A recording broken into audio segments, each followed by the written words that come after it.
And GOP frontrunner Donald Trump delivers a formal foreign policy address to members of the Center for the National Interest, which is a national security think tank. One America's Neil W. McCabe has more on Trump's speech. Here in Washington's Mayflower Hotel, GOP frontrunner Donald Trump gave a foreign policy address to 120 top national security and foreign policy experts. It was here in measured tones, but forceful tones, that Donald Trump laid out the case for what a Trump administration would do in relation to the rest of the world. I'd like to talk today about how to develop a new foreign policy direction for our country. One that replaces randomness with purpose, ideology with strategy, and chaos with peace. Trump set down 5 principles that would guide America's dealings with the rest of the world during a Trump administration.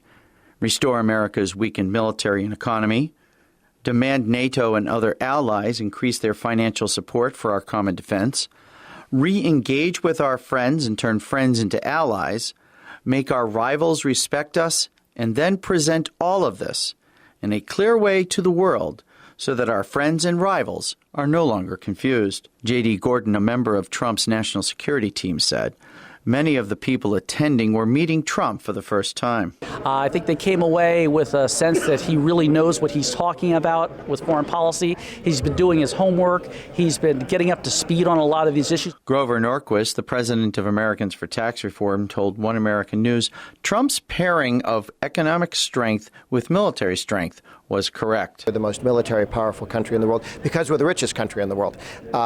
Countries that try and spend like us but aren't rich like us turn into the former Soviet Union. Trump was hosted by the Center for the National Interest, which was founded 20 years ago by President Richard Nixon. The center supports a strong military, but unlike other Republican think tanks, it stresses the need for stability and American interests over idealism or humanitarian concerns. There was warm applause when Trump said he was not afraid to commit boots to the ground.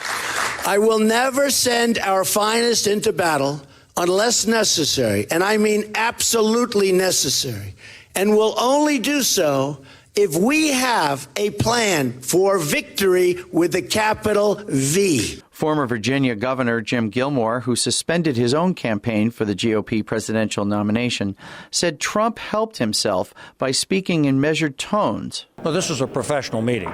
This was a very sophisticated group of people who were in here today, but you may have noticed that there were Trump supporters in the room and that they were giving applause to some of the lines they liked the best. I was simply trying to understand exactly what he's thinking as we go forward. A source inside the Trump campaign told One American News Trump had been practicing for the speech, and it will be followed with other similar addresses to party mandarins as the campaign evolves into a national general election campaign.